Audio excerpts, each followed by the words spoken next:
Hey everybody, and welcome to the show. I'm your host, Brendan Carr, and today my guest is Derek Gaunt. Derek is a former hostage negotiator, he's a leadership trainer at the Black Swan Group, and he's the author of Ego, Authority, and Failure. And in this episode, we talk about Derek's incredible tools for being a better leader, a better negotiator, and being better at having difficult conversations, especially things like calibrated questions, labels, and mirrors. If you're interested in having good conversation and you like good stories from a hostage negotiator, this episode's for you. How do you get into being a hostage negotiator?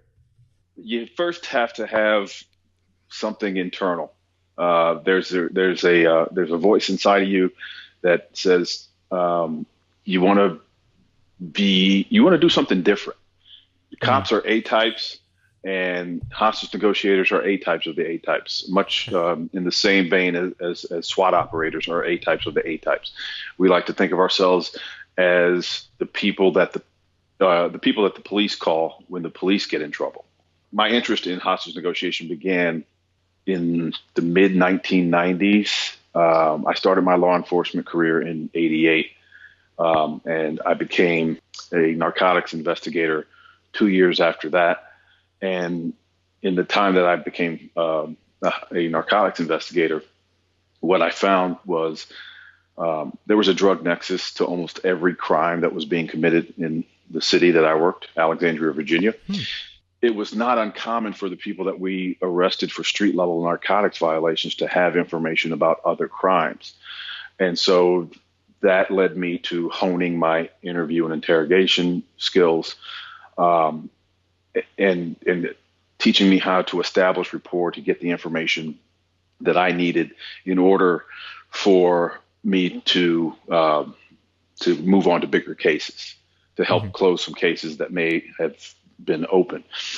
Saying specific things in specific manners to elicit specific responses from the individuals that we were dealing with.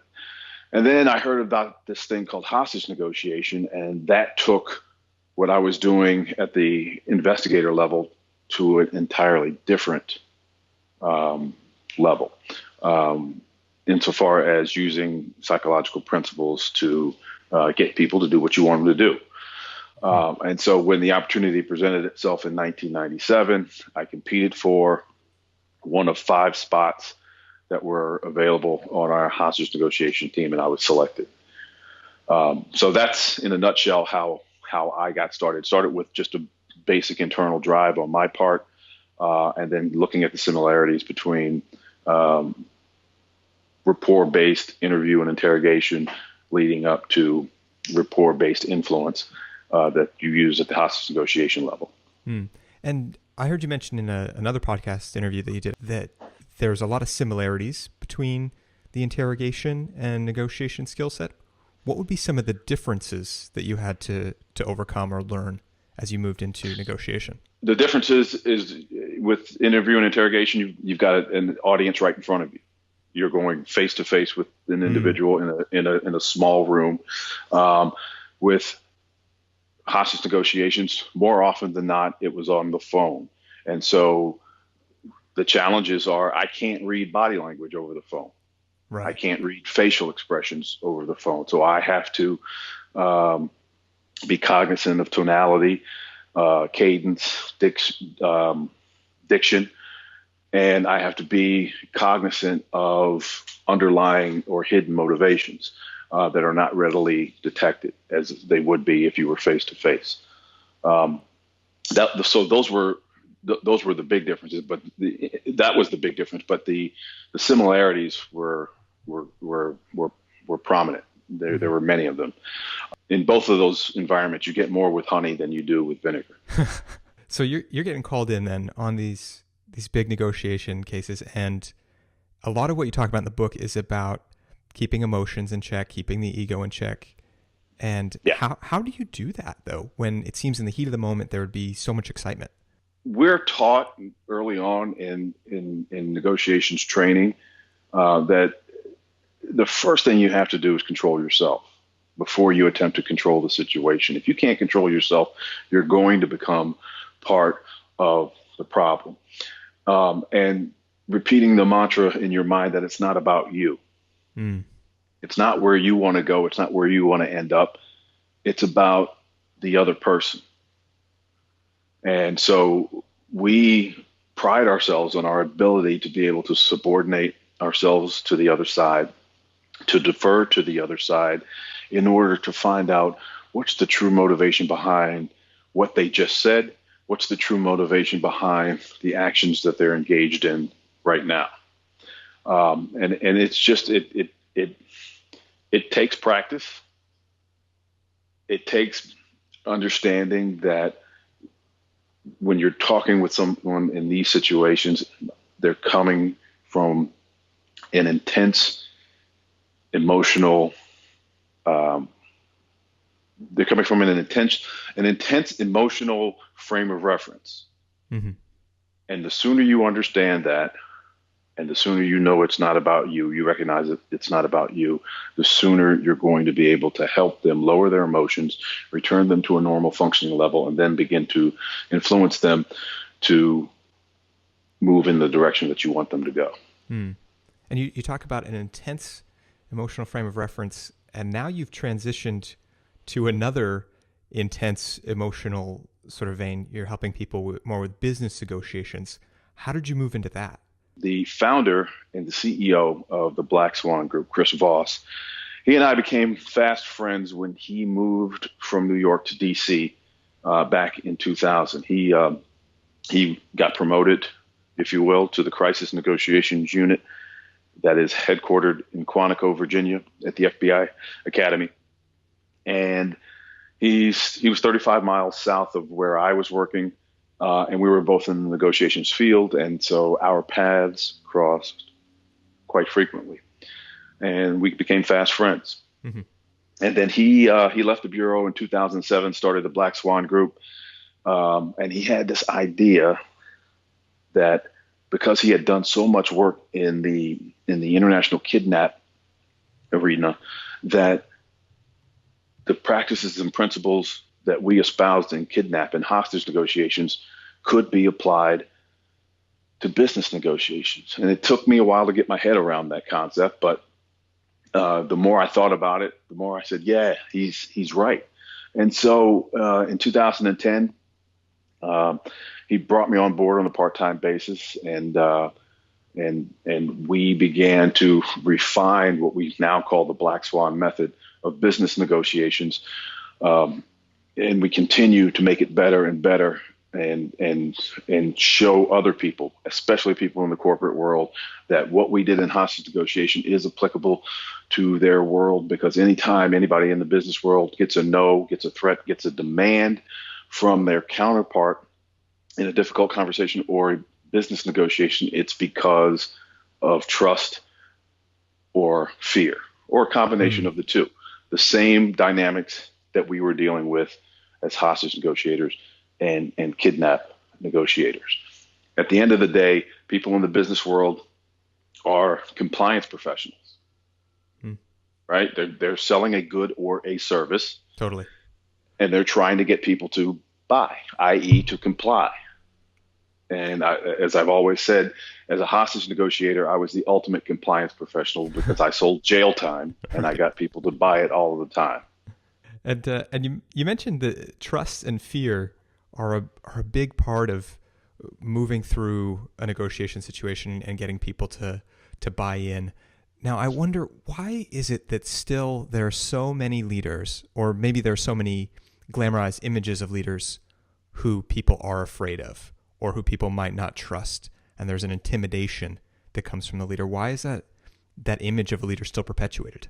That's a great question, and that was an impetus for the book, Ego, Authority, Failure, because it is so prevalent. You know, I watched a YouTube video of Simon Sinek talking about this same topic. He said that there should be no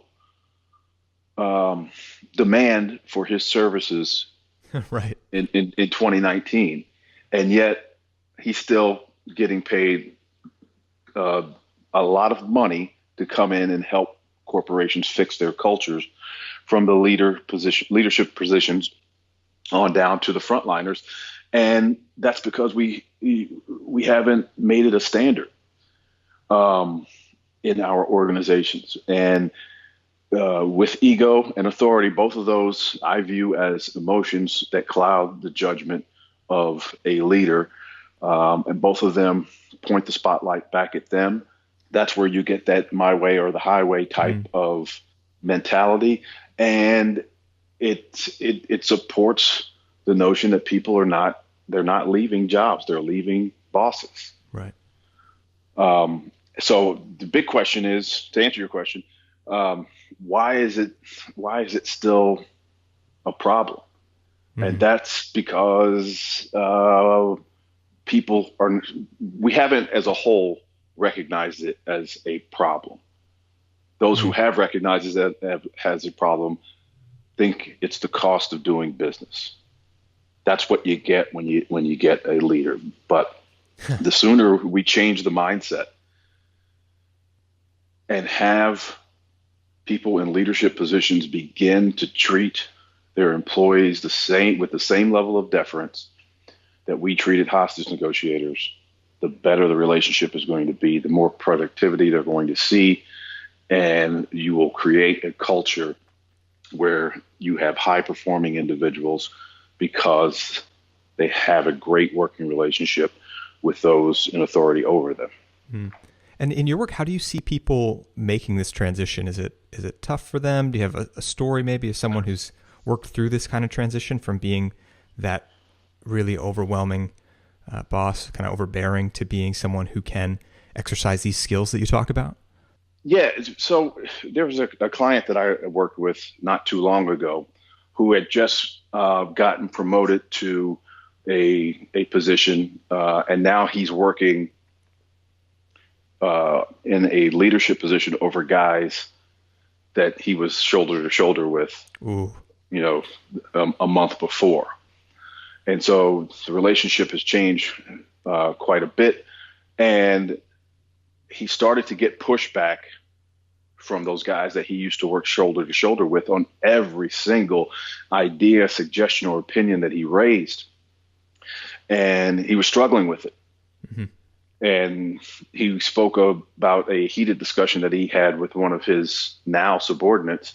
And he wanted to know what was it that he did to provoke such a response from the other side. And I told him, I said, the problem is, you know where you want to go. And you've got tunnel vision on where you want to end up. And you have the authority to make it happen by virtue of your rank. And these guys, or this particular guy, is responding to you because he views you as not qualified to have the position. He views you as somebody who got promoted too soon. He views you as somebody that he used to break bread with in the lunchroom the month before. And he may be stinging a little bit over the fact that you got selected and he didn't. So the next time you have the conversation with him, know that those negatives are there and address them up front and get them out of the way. Subordinate yourself to him. Defer to him. At the end of the day, you and I both know that what you're saying is going to be done will be done, but it's all in the packaging on how you deliver the message.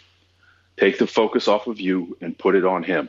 Understand what the lay of the land looks like from his perspective.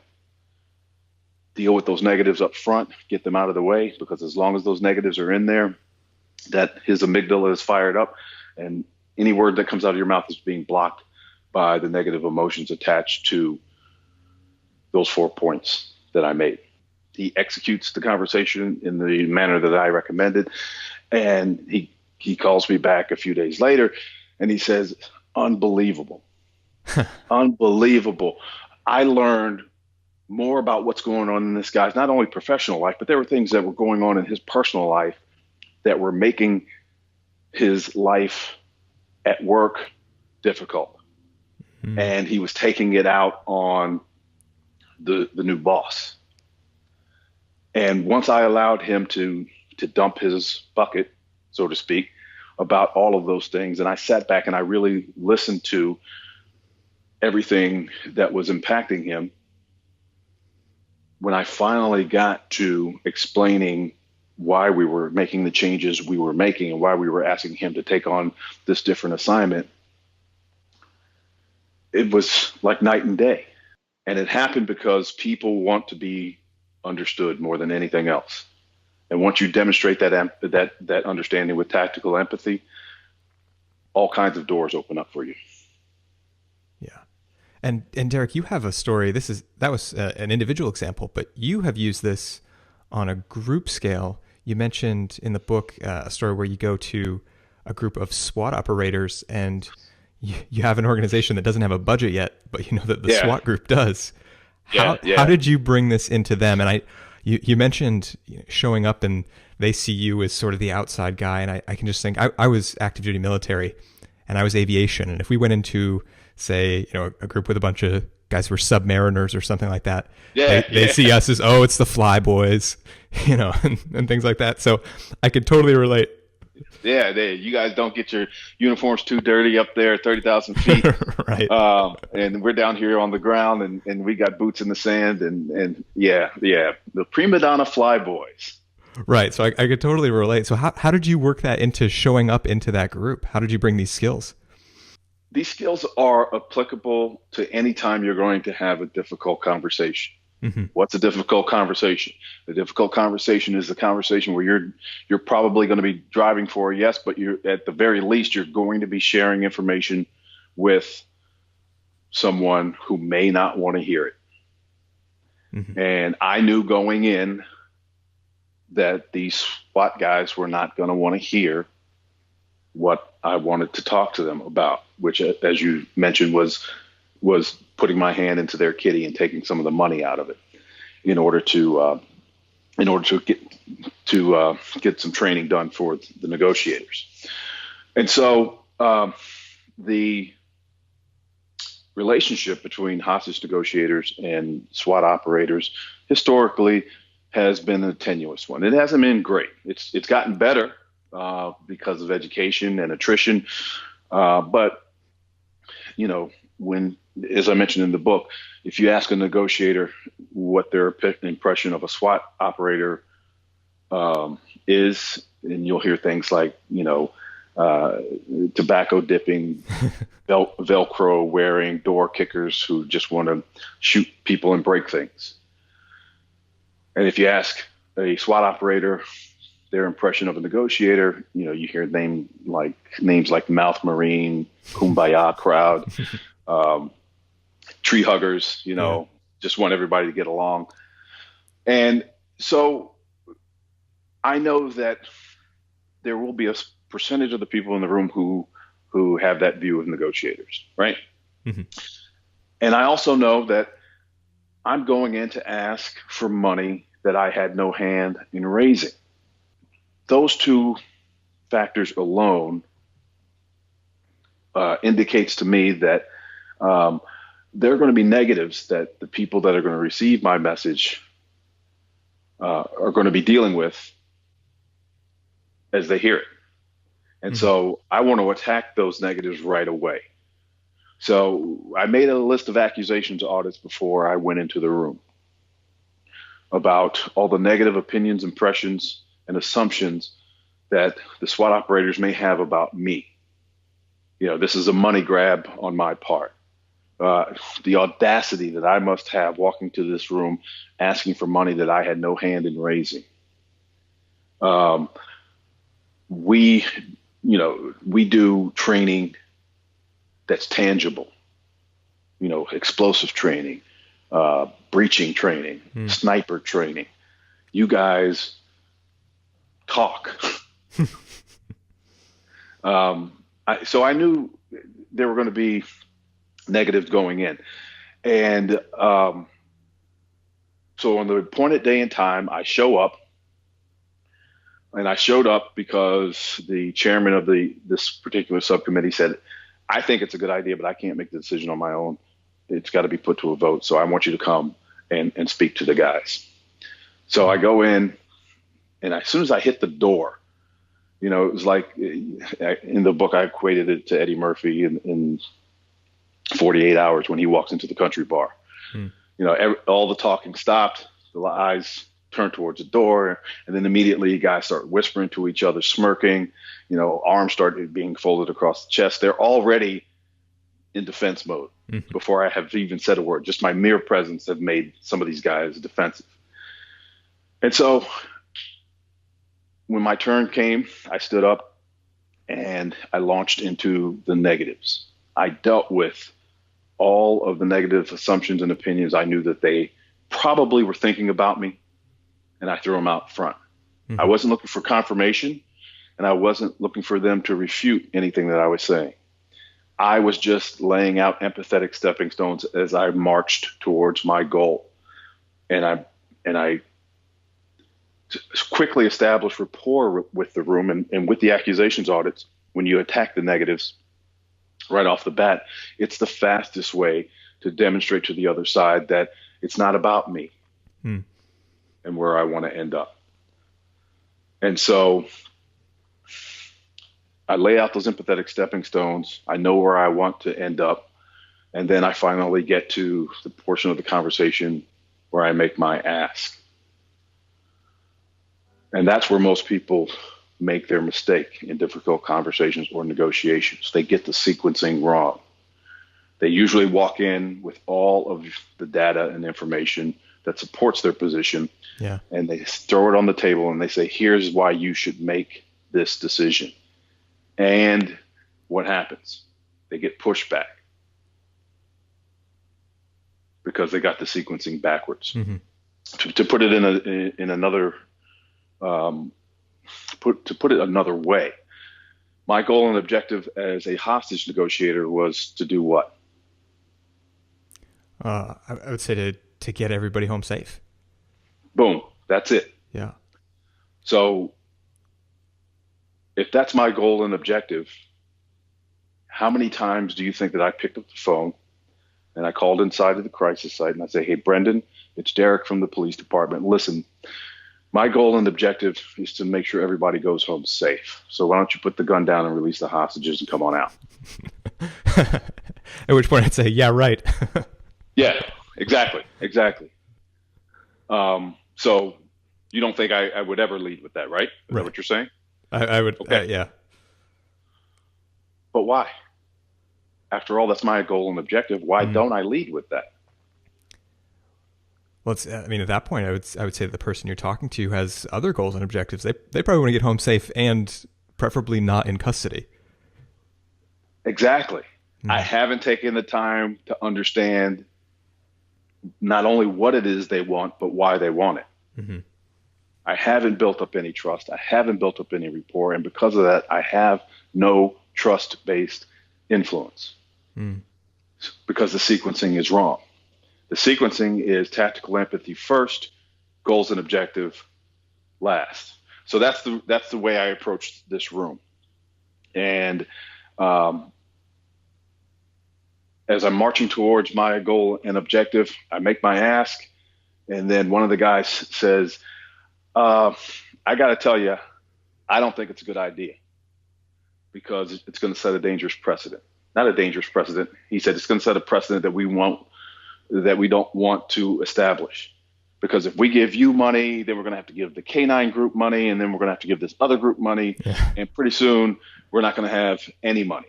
Now, mind you, they had been sitting on almost $80,000 for 3 years that they hadn't spent. They hadn't touched. But they were afraid of opening Pandora's box. Right. So I dealt with that with labels and mirrors and calibrated questions to understand where he was coming from on that end. Then he started with the tangible things. We train to blow stuff up, and we train to buy new ammunition, and we train our snipers in a certain fashion, and that's what our money is usually spent for. You want to fly a negotiator in here to talk. I think that case studies are valuable, but I don't think we should be wasting our money, in essence, is what he said. Mm.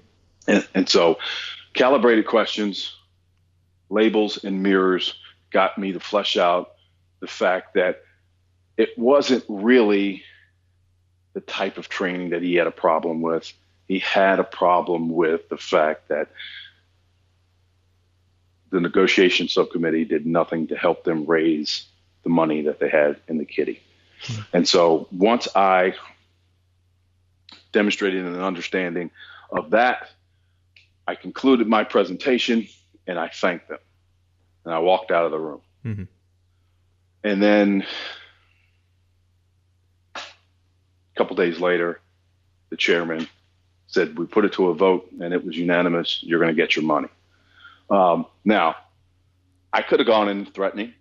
I could have gone in saying, look, give me the money. If you don't, I'm going to go to the chiefs of police subcommittee, which is the governing body, and I'm going to tell them, you guys have been kicking into this kitty for the past 10 years. The last 3 years, they haven't spent a dime.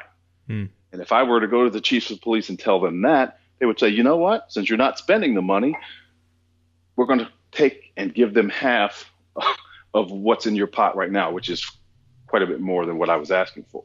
I could have done that. Mm-hmm. But if I'd gone in guns blazing, to coin a phrase like that, it would have been damaging long term as far as the relationship between the two subcommittees, because that would not have been the last time, and it wasn't the last time that I engaged them for not money, but for cooperation in training ventures. Mm-hmm. And at the end of the day, in any difficult conversation, you want the person with whom you're engaging to want to engage with you again. And if I had gone in threatening to go to the chiefs of police, that would have been a short-term gain for me, but it would have severely damaged the reputation or the relationship and my reputation going forward. And they would have been feeling a little bit of pain as a result. And revenge is a powerful motivator. And given the opportunity to make me feel the same pain at some point in the future, they would take it. Right. And it seems that a lot of what you talk about in reference to business is that you've got to be playing a long game, because especially if you're negotiating, say, a contract, it's just the beginning. You've got to be able to leave people feeling upbeat about the way that things ended. Yeah. And people always get confused about that. We put so much emphasis on the first impression that we ignore the last impression. Hmm.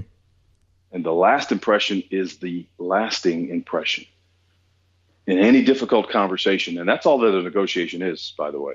It's just a difficult conversation.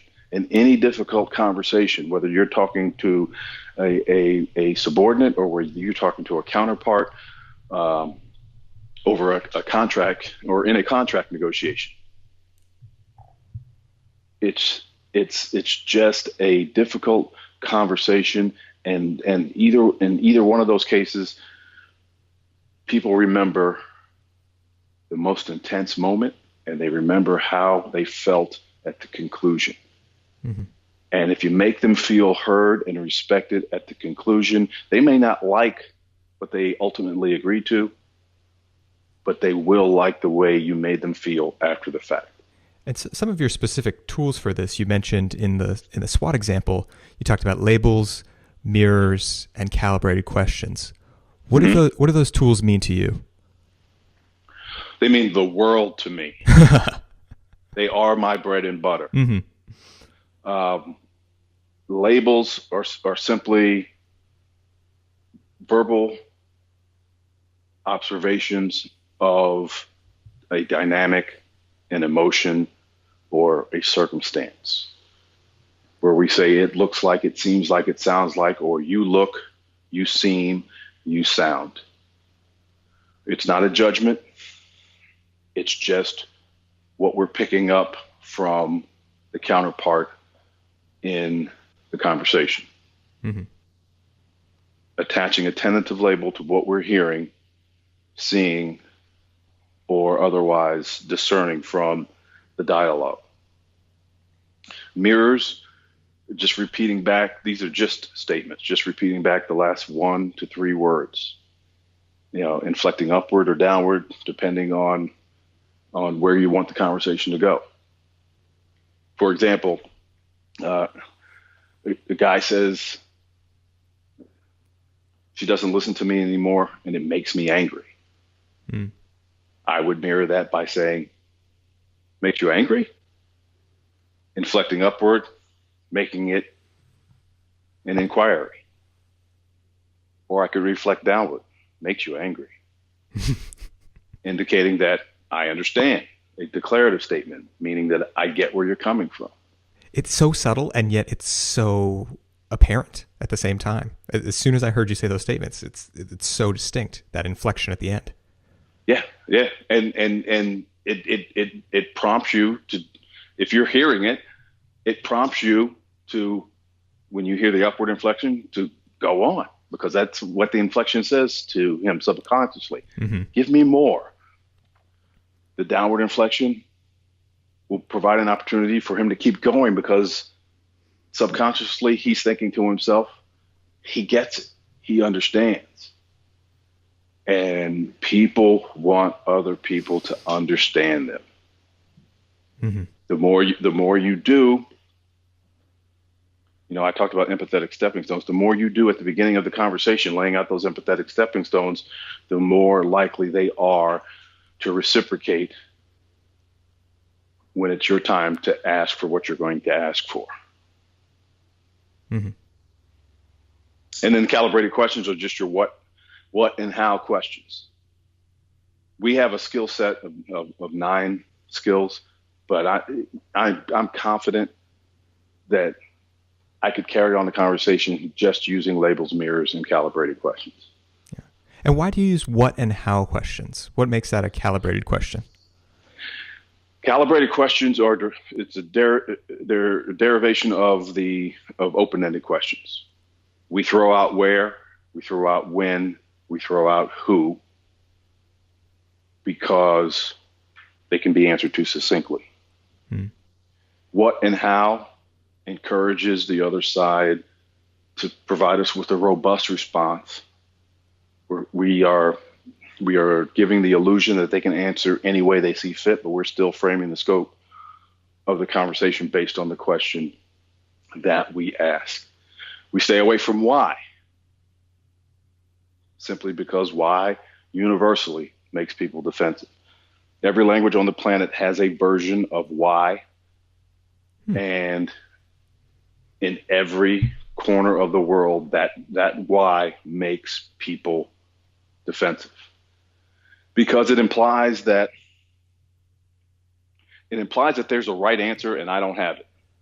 When you ask me why, now I have to explain myself. Something as innocuous as, why did you wear that shirt today? You hear that question and you're thinking to yourself, what's wrong with my shirt? Now I got to defend why I made this choice. And so to prevent that defensiveness, because when people get defensive, well, when we defend ourselves, it's because we feel like we're being attacked or we feel like we're being threatened. That fires up the amygdala again. Mm-hmm. And when those emotions are high, rational thinking is low. And they feel like they have to explain themselves. You put people in an awkward position. Yeah. It creates a barrier. So that's why we stick to what and how questions, primarily to generate robust responses from the other side and to determine true motivations behind the statement or the question that they may have asked. I mean, the two calibrated questions that I tell all of my clients, you have locked and loaded and ready to go at a moment's notice, is what makes you say that and what makes you ask. An example would be, I'm afraid we can't do this unless you take X out of the contract. I want to find out what's the motivation behind that. So I'm going to ask, what makes you say that? Mm-hmm. Another example would be, If I were to ask you, Brendan, what are you doing tonight at 5 o'clock when you get off work? Immediately, what goes through your mind? What is this guy trying to commit me to? How is my life going to change at 5 o'clock this afternoon? What is he really driving at? Because people normally ask terrible questions. They ask question A when they really want the answer to question B. Mm. And so I say, Brendan, what are you doing tonight at 5 when you get off work? So instead of asking me why, because that makes me defensive, you're going to say, what makes you ask? Mm-hmm.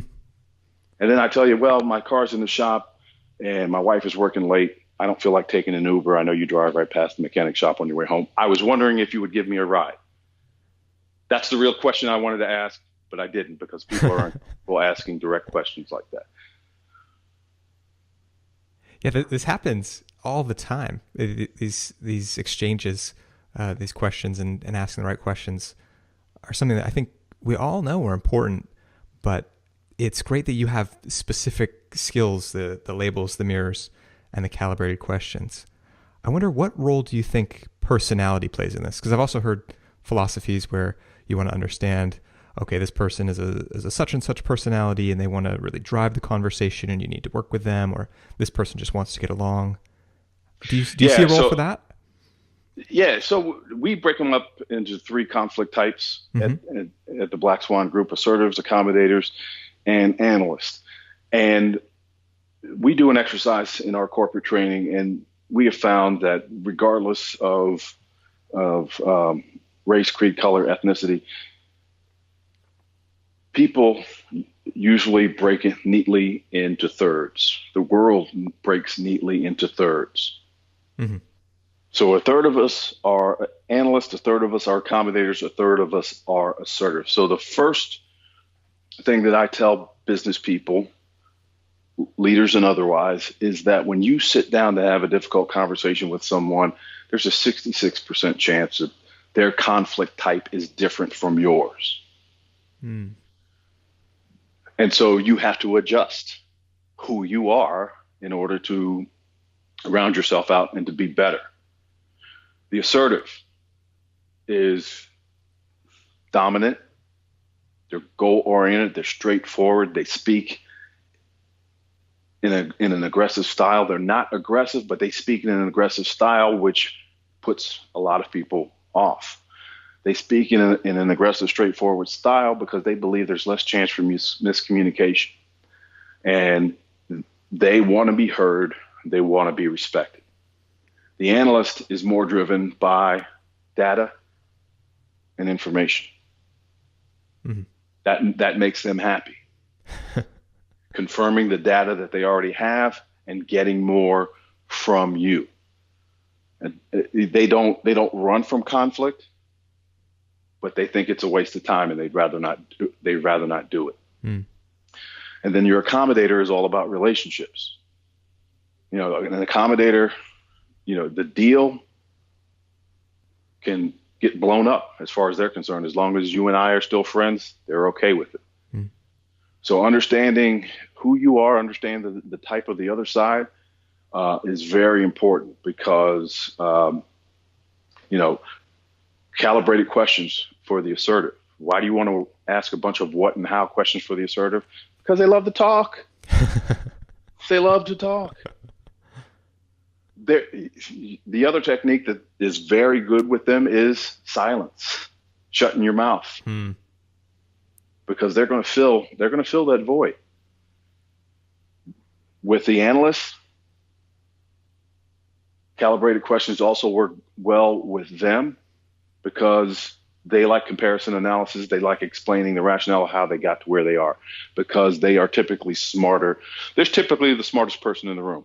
Mm. So they want to show you with it. With the assertive, it's more of a braggadocious style. With the analyst, they'll drop out facts and figures, and then they'll show you supporting data, supporting information to show you how they got to where they got. And with the accommodators, silence doesn't work as well on them, because you go silent on an accommodator, they're going to think they did something wrong. They're going to think they said something wrong. And so they're going to be wondering, tied up in knots internally, should I apologize? But light banter back and forth, labels and mirrors, because they're big on identifying feelings and emotions. So labels and mirrors work well with them.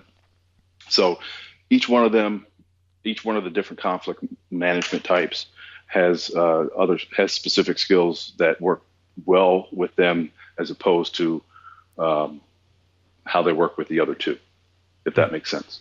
It makes great sense. I think you could tell me, but it sounds like you're talking about a lot of the same skills, the labels, the mirrors, the calibrated questions, but sort of a different recipe with the same ingredients for different people. You have a different mix of them to match the personality, but still the same skills. Yeah, absolutely. And that was a great label that you did on me. Just to don't think I didn't catch that. I've been studying. I did study, and I read the whole book, and it seemed that the message of it, a lot of it, was a real drive to end the toxic leadership culture that we have. Mm-hmm. And a lot of it, from the top down and looking at yourself as a leader. But I wonder, do you have tips for people who are dealing with their own toxic leaders? Yeah. So the same skills can be used in reverse. Mm-hmm. You don't have to be victimized within your entire relationship with a toxic leader. Labels, mirrors, calibrated questions, demonstrating that you understand the pressures that this particular leader is under. You understand and these pressures are internal and external. Mm-hmm. Because they're toiling with the fact that they need to appear infallible. They need to appear that they know what's going on within their teams. They need to appear that they have the mission of the organization top of mind. And they're under a lot of pressure to perform, especially if they fall into the category of a blue flamer. Right. When they get promoted rapidly through the ranks, and they get promoted so fast that they don't get a lot of operational experience at one level before they're moved to the next. And as a result,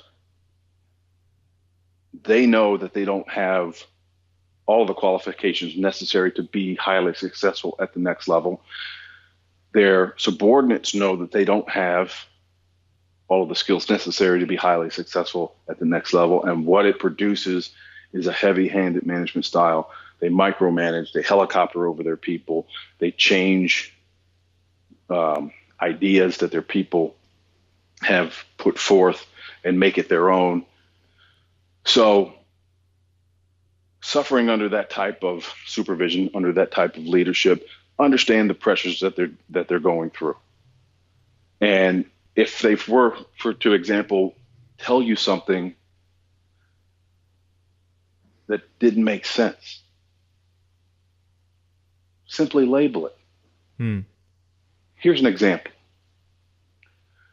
I want you to divide this work up between these 12 3-ring binders and have them on my desk by the close of business today. It sounds like it's important for you to have all of this work done before I leave. It seems like it's pretty important for you to have that done. It seems like there's pressure on you from above to present this first thing tomorrow morning. Those simple labels will be enough to demonstrate to your boss that you get where he's coming from or she's coming from. And now you get your response back and you continue to label and mirror to find out what the true motivation behind the ask is. It seems like you don't care if I have to work beyond my appointed time in order to get this accomplished. To find out where it's coming from. And then perhaps a mirror or two, or a calibrated question or two. So I guess the bottom line, what I'm trying to say is these skills can be worked in reverse order. Yeah. You don't have to continue to be victimized. You said that you wanted this done, these 12 binders done by the close of business today. What's making you say that? Do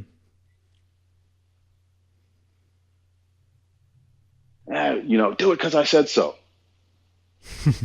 So it sounds like there's not a real push to get it done externally. You just want it done because you said so. And you labeling it in that fashion, those are his words, her words coming out of your mouth. And once they're spoken into the air, now they can begin to see whether or not what they just asked you to do makes any sense to them. Right. Is it really necessary? And again, you're on safe ground because you're not making anything up out of whole cloth. You're just taking what they're giving you from the other side, you're repackaging it, and you're giving it right back to them. Right. Sounds a lot better than gritting your teeth or rolling your eyes and the normal responses that I think come with those sort of demands. Yeah, exactly. Yeah. This is a big help. I wish I talked to you about a year ago. I had a boss who had just been promoted, and it was like this a lot. And I didn't think to try something like that. So a very refreshing idea. Derek, if people want to learn more from you and learn more about these ideas that you have, where's a good place for people to look for you online? Join us at the Black Swan Group, blackswanltd.com. You can find me on Derek M. Gaunt on Instagram, and you drop in Derek Gaunt in LinkedIn. You'll find me there. You'll find me there as well. And of course, Amazon, Ego, Authority, Failure. It's doing okay, but I'm always looking to do better. So check it out if you get the opportunity. All right. Well, Derek, with that, my final question for you is, how can a leader inspire a culture of tactical empathy? Do first, and it will be done. The biggest benefit of your demonstrating tactical empathy as a leader is reciprocity. Because you do it first, your downliners, your subordinates are more inclined to do for you. When I talk about laying out those empathetic stepping stones, if you're a leader who employs tactical empathy, when you make those hard choices and you make that ask of your subordinates, they're less inclined to give pushback because you put them first. That's the biggest challenge. One of the biggest challenges for leaders today is subordinating themselves to their subordinates, showing deference to their subordinates. No one has ever showed them how to do it, and that's what I tried to do with the book. Well, Derek, thank you so much for coming on the show. Thank you for having me, Brendan. I appreciate it. Everybody, that was Derek Gaunt, hostage negotiator, leadership trainer, and author of Ego, Authority, and Failure. And if you want to help us get more great guests like this on the show, then be sure to give us a review, especially on Apple Podcasts. That's a huge help, and we'll catch you next time.